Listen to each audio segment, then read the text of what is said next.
Good morning, everyone, and welcome to the webinar on how to build credibility.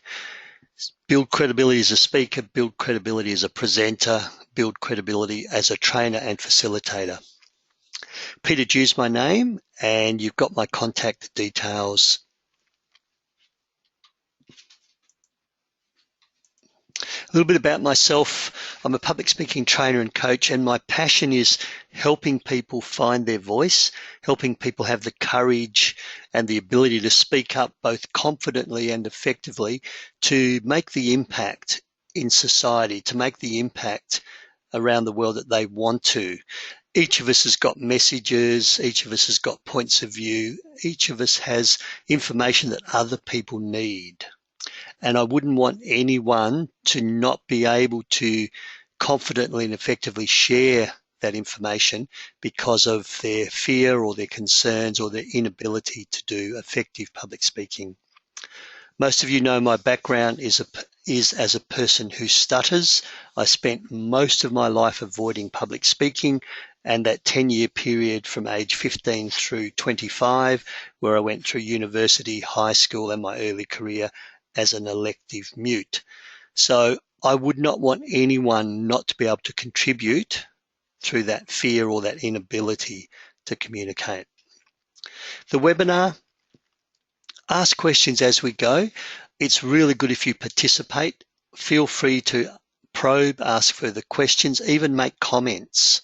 Take notes as you go, and not only participate, but think and apply what I'm saying to a previous presentation you've done or to a presentation you've got coming up in the future. I think it's the application of the information we learn in workshops and webinars that's most important. And I have a philosophy that around Australia we overtrain and we under-implement. So from what I'm saying in the 30 minutes, what one or two nuggets of information might you be able to use in a coming presentation, or what could have you used in a previous presentation that would have just helped you with that credibility? This is my little formula. I believe that presentation impact comprises of a number of things, including your content, your connection with the audience, your credibility, and your confidence. Of course, there's other things, but these are just 4 things that I really like to focus on and help people build improved confidence, improved credibility, improved rapport and connection with your audience, and make sure your content is what the audience needs, makes a difference to them, solves their problem. Today we're going to talk about credibility. It's important to understand that your credibility, no matter how credible you think you are, is assigned by the group, by the audience. If you come across as not very credible, then you're not very credible. It's the audience who decides your credibility. So this webinar is what can you do to enhance your credibility within the eyes of the audience. The presenter credibility is assigned by those that are listening to you. And if your credibility falls short, misses the mark, then your message impact will not be as powerful as you hoped or as you expected. So your credibility, where does it come from? Well, it's not just one thing. I don't want you to think that you've got a degree or you've got 20 years of experience or you've done a further qualification and that's what you hang your credibility on. It comes from everything you do. It's a little bit like branding. What do people say about you when you're not presenting? It's everything you do and what you don't do. Some people promise things and they don't follow up. It's a multiple layers and multiple evidence that builds your credibility. And I'm going to leave you with this term, It's called your credibility stack. So it doesn't have to be one thing. And when you're starting out in a new career or a new profession, you may not have that brilliant experience. So where do you bring your credibility? Where do you get that credibility from? And it'll be little things that you can bring in to strengthen your credibility stack. So let's start. First impressions count. If you were looking at me live, I believe that females have formed an opinion of someone within the first 4 to 5 seconds, and males take 7 to 8 seconds to form a first impression. So when I am doing my live workshops with the nonverbal communication, I let people know that first impressions count and that you've already formed an opinion of me. And I thank the gentleman for giving me another 2 seconds to improve or to change those first impressions. All that really means is those first impressions do count. So make sure that you dress appropriately. You can be overdressed. If I present my workshops with my waistcoat, my tie, and my suit, most people that come from the community sector that have a day off to attend a one-day workshop dress down. So I will look overdressed, but I can't rock up in my football shorts and my Eagles football jumper. I will lose credibility. I saw our Lord Mayor, Lisa Scafidi, the Lord Mayor of Perth, and she dresses exceptionally well, presenting to a construction crew with their hard hats, their safety vests, and their steel cap boots. It was live on television, and there was a real disjoint between the speaker and the audience. But that's not to discredit Lisa, because she would have then moved on to open a new hotel and the new town hall and other important functions, so she has to dress that way. But just on this particular occasion, there was a big mismatch. So make sure your first impressions count. The mirror and matching of the handshake. Don't crunch someone's hand. Don't offer the wet fish if a firm handshake comes out. Make sure the impressions with your audience, they count, and that'll give you credibility. Use your experience. I also do job interview training, and one of the things I talk about is the difference between your curriculum vitae and your resume. I know in Australia they're used quite interchangeably, but really your CV is your curriculum vitae, your curriculum of life, your life learning. Your resume is a subset of your CV that you put forward to put in a stake for a job. So if you are speaking or presenting in a particular area that you don't yet have a lot of expertise in, where else in other aspects of your life can you grab experience to help raise your credibility? So you've taken on a new leadership role and you're speaking about leadership, and this is your first time as a leader.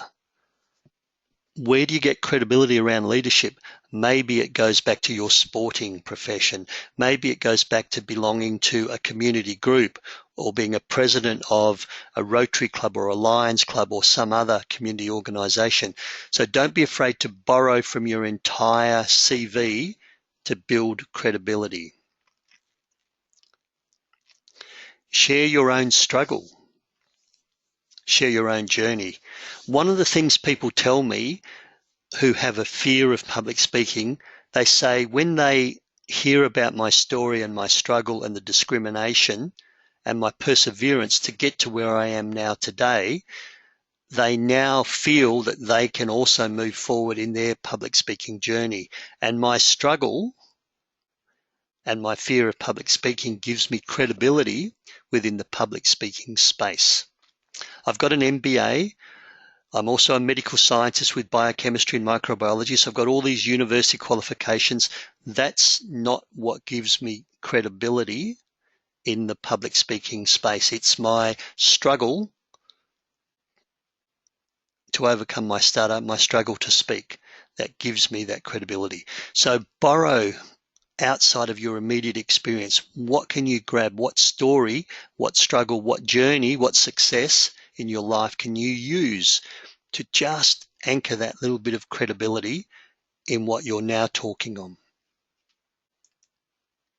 Where does your data come from? Make sure your data is credible. Most of us have smart devices, iPhones, Android phones or iPads, so we can check. Australian Bureau of Statistics, World Health Organization, UNESCO, Cancer Council, some clinical trials. Maybe there's some meta-analysis such as the Cochrane Institute where they've looked at every study around the world, and cranberry juice does not stop urinary tract infections. Even though all around the world, and that's my medical scientist coming out, all around the world, health food shops, drink cranberry juice, get cranberry juice pills if you're prone to urinary tract infection. And the meta-analysis from the Cochrane Institute says there's no clinical evidence. That gives you credibility. I was at a presentation in Bendigo earlier this year, and I know this data is true, so I'm not doubting it. A lady said that every week one woman is killed at the hands of her partner. And of course, I'm talking about domestic violence. Every week, a woman in Australia loses her life at the hands of her partner. And I asked her, where do you get that information from? And she did not know. She says, I just know that's the number. Where does that come from? That would have given her greater credibility in that area of speaking and that area of expertise.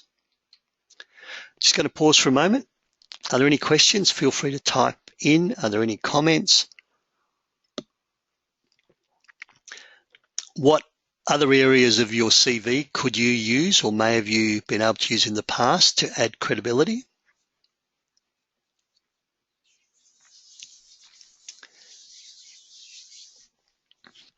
I certainly know that in one job that I applied for as a medical scientist, it was a manager's job and they needed extensive marketing and public relations experience, which I had none within my career. However, in a non-profit organisation that I that I volunteered for, in fact, I was the president, I had organised a world conference here in Perth. I'd done all the media, all the press releases, all the marketing, and it was a rip-roaring success. I was able to use all of my experience in dealing with the media, the press releases, the marketing strategies that I used to let the world know that this conference was on, to demonstrate my ability to do marketing and public relations. If I'd stuck within my resume as a medical scientist, there was nothing there about marketing.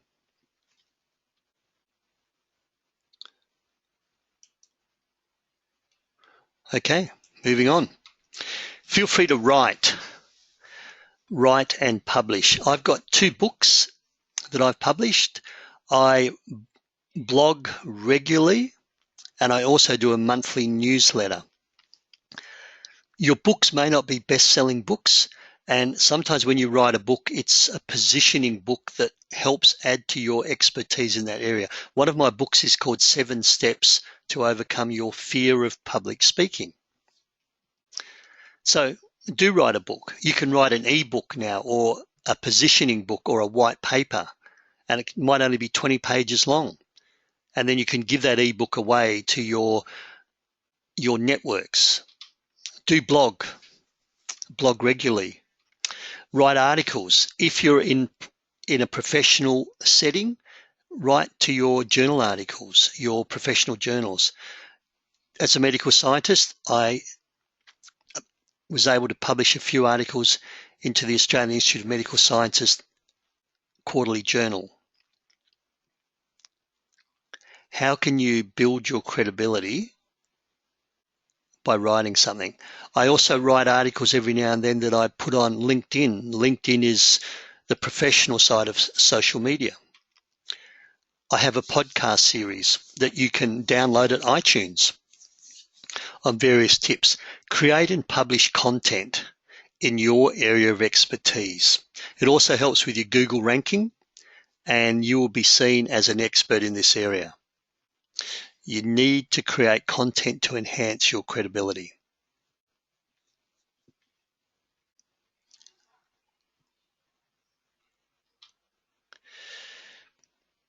There's an example of my blog. Preparation is the key to public speaking, and that just is more content that I write. There's the 2 books I've written, 7 Steps to Overcome Your Fear of Public Speaking, and the Killer Speech Writing Workbook, How to Write a Speech. That workbook also has an audio CD. Some people like to follow a template and write a speech. Some people like to be talked through the speech. So that one's both an audio CD, so another form of content, as well as the written workbook. How much content do you write? How much content do you publish? Do people understand that you have got that level of credibility and expertise in your chosen topic? Further credibility, testimonials. Whenever I pitch for some work or put in a bid, I include testimonials. I've got some testimonials on the website. I get in the media every now and then. I'm not world famous or anything, but I do occasionally get in the media, and I put that on my website, and I also share that on Facebook. Recently, I was asked by Channel 9 to comment on the non-verbal communication of our Premier, Colin Barnett. He was having a bit of a tough time and he was getting a bit grumpy, and people were saying that his body language was really grumpy. So I had about a 60-second display on Channel 9 News talking about the different aspects of Colin Barnett's body language. I got that clip and I then was able to put it on Facebook, and I got quite a few likes, and it's also on my website. Your client success stories, so people that you've worked with that were struggling in the area that you've helped them with and they're now moved forward. Share those stories. This gives you further credibility and adds to that credibility stack.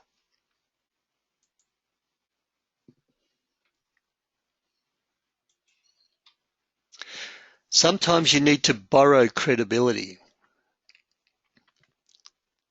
If you do borrow credibility, if you're quoting someone, always acknowledge or attribute where that source comes from. I saw a video on YouTube by a gentleman called W. Mitchell. He calls himself Mitchell. Mitchell has had 2 really bad accidents. The first one burnt him very badly, so he's burnt all over, he's lost his fingers, his face is scarred, and so that was a motorbike accident. The second one was an aeroplane accident where he broke his spine, so he is in a wheelchair. And you would think that people would get a little bit down and out, but W. Mitchell earns a lot of money speaking, and his topic is taking responsibility. And he quotes Stephen Covey. Stephen Covey defines responsible as response-able. And W. Mitchell says you have the ability to respond to what happens to you. So he's borrowing credibility from Stephen Covey. Stephen Covey was the world's #1 academic, the #1 researcher in terms of effectiveness and time management, and of course, 7 Habits of Highly Effective People. Stephen Covey also said, and I use this quote, seek first to understand and then to be understood. So it's about when you're having conversations about really listening at a deeper level, and make sure you fully understand what your audience needs before you put forward your message, your solution, or what you think the audience wants to hear. Seek first to understand. Walk in your audience's footsteps. Where are they hurting? What are their pains? See how I'm borrowing credibility to put forward my own proposition, my own lesson that you really need to understand your audience before you speak to them. That's borrowed credibility. Your alignment. So this is your persona on the stage. This is the things you do. When you get before an audience, bring your genuine and authentic self. Are you who you say you are? Please do not fake the content. Feel free to fake the confidence, but do not fake your content. Do not fake your passion about your topic. Do not fake that the audience is important to you. Make the audience important to you. And be honest. Honesty is the number one trait that is seen in leaders around Australia. They've done this research every 5 years over the last 15 years, and subordinates and workers, what do they look for in their leaders and their managers? What do they admire most? What do they respect? And it's the honesty of that person. So as a speaker and presenter, make sure that your alignment is absolutely in line with what you're saying. Simple examples: the time management guru, the time management trainer who starts his workshop 5 minutes late or who goes 15 minutes over. The financial advisor who talks about depreciating assets and how buying cars are not really good investments because they depreciate, and they pull up in their Mercedes-Benz or their latest BMW. There's kind of not alignment with what they're saying and what they're doing. The other thing is, when you're on stage, when you're before an audience and you present, are you that same person off stage? We're now having a cup of tea. Are you the same person? I've seen speakers who on stage, they amplify it, they really become fake, and they move into a performance. And then when you chat to them one-on-one afterwards, they're not that same person. Now, understand you do need to amplify your presence for a bigger audience, and you may need to amplify your voice with a microphone, but don't become someone who you're not before the audience. Be authentic, be genuine, bring your pimples, your warts, your bald head, your big ears, and just be there for the audience. That's your alignment.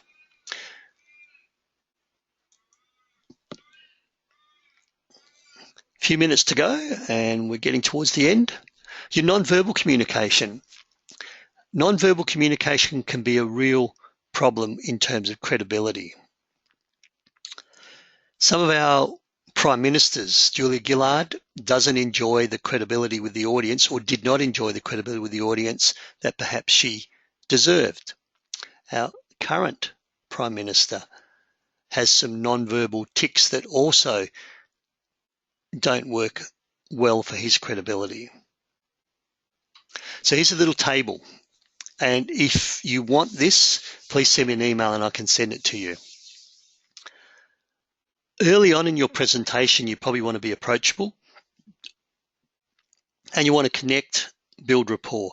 But when you get into the lessons, when you get into the stuff, the material you want people to walk away with, then you need to become credible. Credibility looks a little bit like this. So your head is held still as you're speaking. Our previous Prime Minister Julia Gillard, used to bob her head up and down. A little bit of a chook at some stage. Now, not that that's a problem. That's really nice. That's really approachable.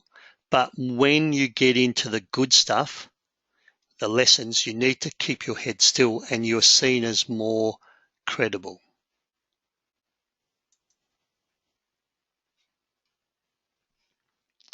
Your steady voice. When you're approachable, your voice moves up and down. When you want to be credible, make sure you keep that nice, steady voice. By all means, when you meet someone, hello, how are you? How are you going? I'm really pleased to be here. I want to share some of my messages with you, some of the lessons. Now, let's move on to the lessons. Your intonation. Australians have this lovely rise at the end of each sentence, which is beautiful, approachable, friendly. When you want to be credible, do the downturn at the end of your sentences. Your palms. Facing up is approachable. Facing down or sideways is more credible. How often do you blink? Julie Bishop, our Foreign Affairs Minister, has been written about in the newspapers as being a very credible speaker, and she has that stare. Now, don't stare or have that frozen eye when you want to be approachable and when you want to connect. Basically, your credibility is when you're sending the information, the messages, and your approachable nonverbals as you're seeking information, connecting, having more of a two-way conversation, more of a discussion.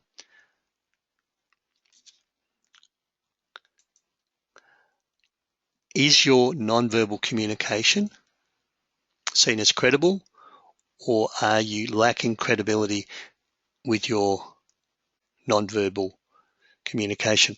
Just looking at the platform, the stage. When you start off and you say, "Good morning, everyone. I'm really pleased to be here and I'm really looking forward to working with you today." Are you taking a couple of steps forward, or are you taking a couple of steps towards the back of the stage? I see people introduce themselves and start speaking as they gradually move backwards from the center of the stage.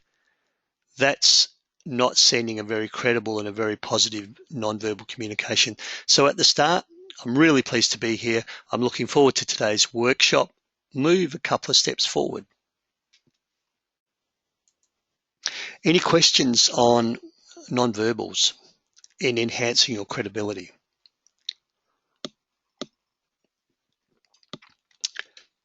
I think I forgot to mention this comes from Michael Grinder, Grinder. Michael Grinder is probably the world's #1 expert on nonverbal communication. He comes out of America, but he comes to Australia quite often, and I've attended a couple of his workshops in the US and in Australia. So just type those questions in. Someone's seen Michael Grinder in person. Amazing. Yep. Can I give you an example? Yes, let me give you an example. How much time have we got? Ooh, we've got a couple of minutes, so bear with me. We might go a couple of minutes over. So you're on an aeroplane and the captain comes across. This is what he sounds like. This is your captain speaking. We have a flight time of 4.5 hours. We'll be cruising at 36,000 feet, and I will get back to you closer to our destination. He's not negotiating with you. He's not asking whether you want to fly at 50,000 feet. He's not asking if you want to fly for 5 or 6 hours. He's sending you information. Then, before you take off, this is your cabin crew speaking. Our aim today is to make your flight as pleasant and comfortable as possible. If there's anything any of the crew can do, please don't hesitate in contacting one of us. They are trained, and this is male or female. Please don't stereotype. So female captains and also male cabin crew, they are taught to do that steady voice as the captain and that rising voice when they're the flight attendants. Thank you for that comment. Use the right language, the right stories that demonstrate that you understand your audience.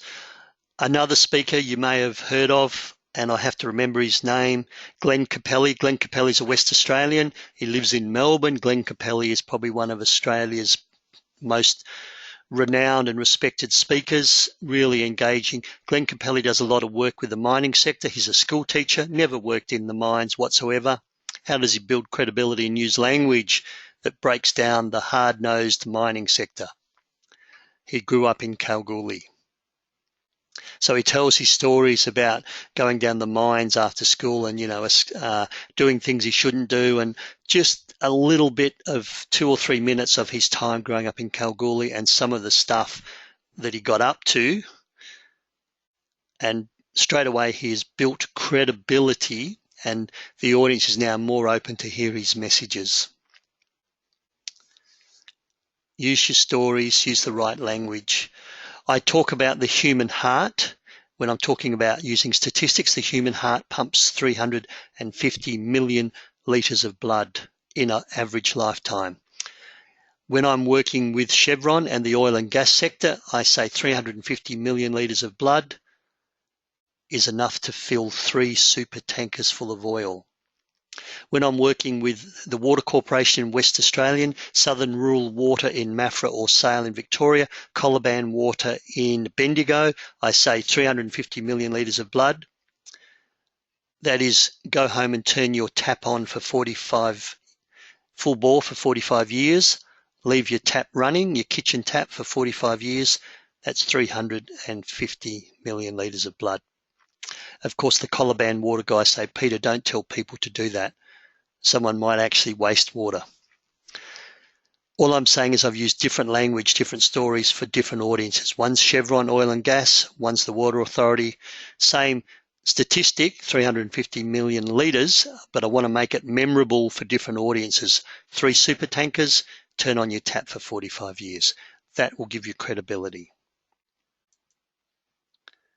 So use languages and stories that they can understand. Have a shared interest, use the right jargon, tell the right stories, use relevant data or evidence, as I've just explained with the water versus the oil and gas, and use the right case studies.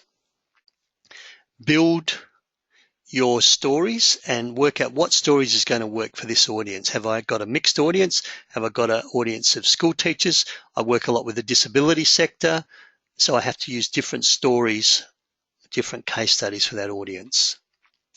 The right energy level. Don't be too energized. Don't come over as evangelical, jumping up and down. Don't come across as flat, uninterested.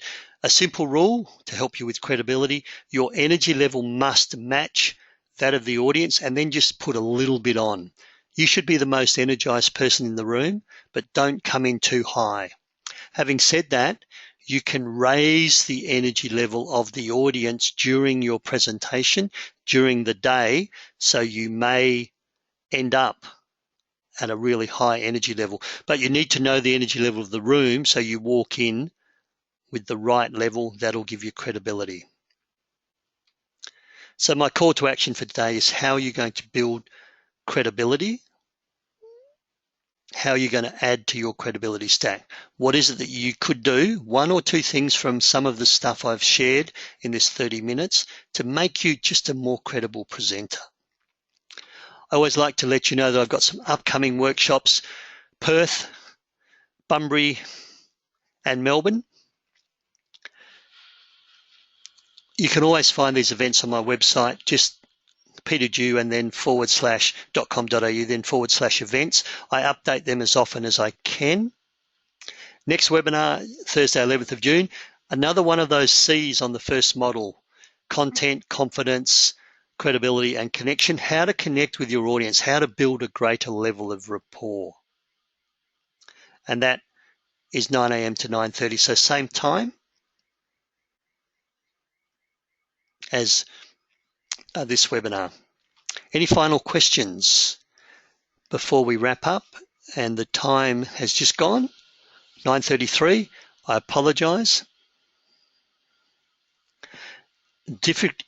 Any difficult questions, feel free to email me and I will answer them. Once again, so thank you for your participation, and I look forward to speaking to you all on future webinars. Bye for now.